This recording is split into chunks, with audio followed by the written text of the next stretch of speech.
noticed that the demon had anticipated her when she felt a blow that took her breath away. The concrete wall at the end of the walkway was a clear 20 feet behind her. The blow flung her the distance in less than a second, and she smacked into the wall back first.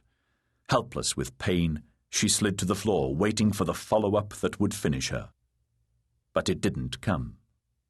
When she looked up, the demon was watching her. "Feeling your age, Jessica?" it inquired. Jessica didn't answer. Her bones were aching, and she could taste blood in her mouth, warm and coppery. She gritted her teeth and got to her feet, keeping one hand behind her back. Magic, she was thinking. All right, she was going to have to use magic. "I sympathize," said the demon. "Truly I do. As you see," it gestured at itself with one ink-black hand. "I've taken what strength I can from my current host, but he, like you, is old now and weak. He will not sustain me for much longer." Jessica said nothing. She was concentrating. Behind her, slowly, agonizingly, the air above her palm wobbled, bulged. Then a light appeared. It was a tiny spark at first. The spark glistened and twinkled as she coaxed it into life, gradually becoming a little brighter, a little stronger with each passing moment. It was herself that Jessica was pouring into it, all of her determination, her power, and her hatred condensed into a single glittering point. The spark grew to a sphere, a whirling globe of orange-flecked and sizzling silvery blue, as the demon continued to speak. "What I need," it said, "is a new vessel to work from. Fresh blood," it added, as it were. "Someone vigorous yet pliable. Someone spirited yet suggestible. In short, someone young." "Why did you come back?" it asked again suddenly. "Was it the girl?" Still Jessica did not reply. "Well," said the demon, "it doesn't matter." It waved wearily at the hand Jessica still held behind her back. "All right," it said. "Go on then. Surprise me." Jessica bowed her head. She brought out her hand and what was inside it, and she smiled. Already a thin shell of softer blue was forming around the small globe of light that still danced and whirled over her hand. Another second, and the shell seemed to harden, then crush inward, turning the light of the globe to an angry red, then white. Then, suddenly, the demon was screaming. Its head tipped back, the glistening liquid black of its jaws gaping so far they seemed to roll and fold back on themselves. Its body was flailing now, around where the light was hitting it, reaching and flailing as if being blown about in a wind tunnel, and all the time the scream went on and on. The sound was one Jessica knew well. She had heard it in her dreams every night for 14 years. A sound like paper tearing in your head, an intaken, wailing, braying sound that shot up in pitch like a rocket, a sound like nothing on earth. Her amber eyes flashed as she stared the demon down. Holding the light out in front of her, Jessica walked toward it. It was reaching for her.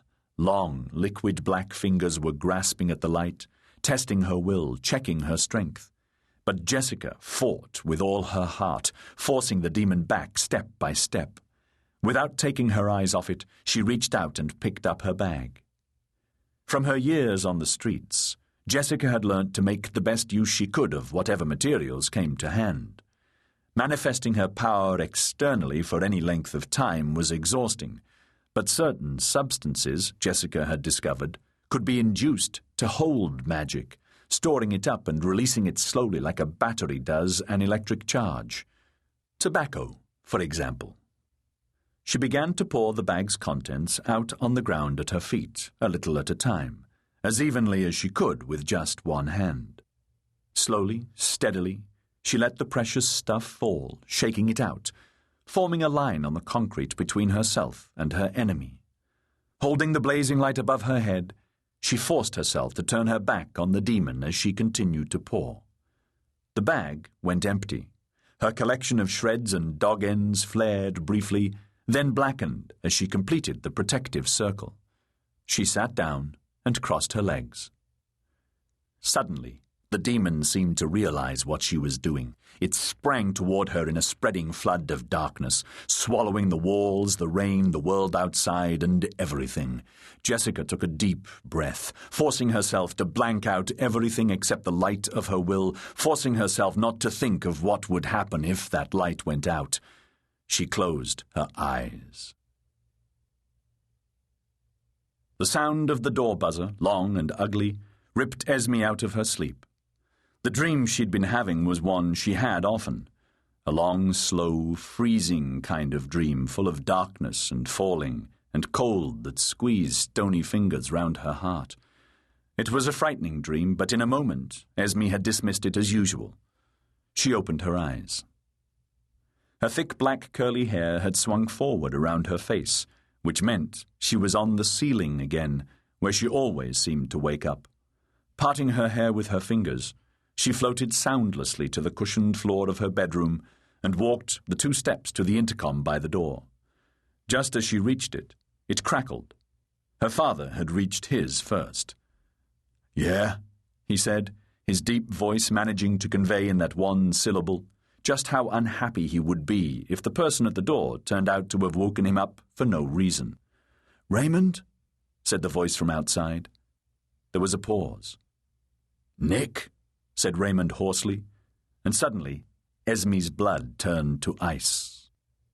She pressed the button. "I'll be down in a moment," she said. Nick was small and thin and dressed in black from head to foot. He wore a black suit, black shoes, a black shirt, open at the neck, and black silk gloves on his hands. His beard and mustache were as dark and neat as the rest of him, but there were deep lines of worry at the edges of his glittering blue eyes. He looked older than Esme had been expecting, old and very tired. "Esme," he said, "good to see you." "You too," Esme lied. She and Raymond had been preparing for Nick's return almost the whole of her life. She was nervous. "Can I get you anything, Nick?" boomed the grinning giant standing by the table. "Cuppa? Something stronger, maybe." Raymond, in contrast to Nick, was massive. His nose was squashed flat, his ears were out of shape, and he had no discernible neck of any kind, just an immense black beard with wispy white streaks in it, behind which his great bald clump of a head seemed to join straight onto his shoulders. In the army-issue undershirt he was wearing, his hairy arms looked huge.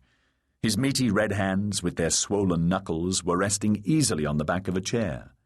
But Esme knew from the way his fingers were clenching that Raymond was almost as nervous as she was. "This isn't a social visit," said Nick. Esme watched him. Nick took a deep breath and closed his eyes. Before he spoke, his face seemed to sag inwardly. "I'm afraid," Nick said softly, "that the Scourge has escaped again." He looked up. "We're in trouble." The grin fell off Raymond's face. A second later he looked like he'd never smiled in his life. "How?" he said. "I don't know," said Nick. "I can only assume one of the others must have released it. But one thing's for sure. The Brotherhood's in no shape to handle this as we are. We're going to need some new recruits." Surprised, Esme and Raymond exchanged a look. "Have we time?" asked Raymond. He had never been very good at hiding his emotions, and the skepticism on his face was clear to see. "No," Nick snapped. "I dare say we don't.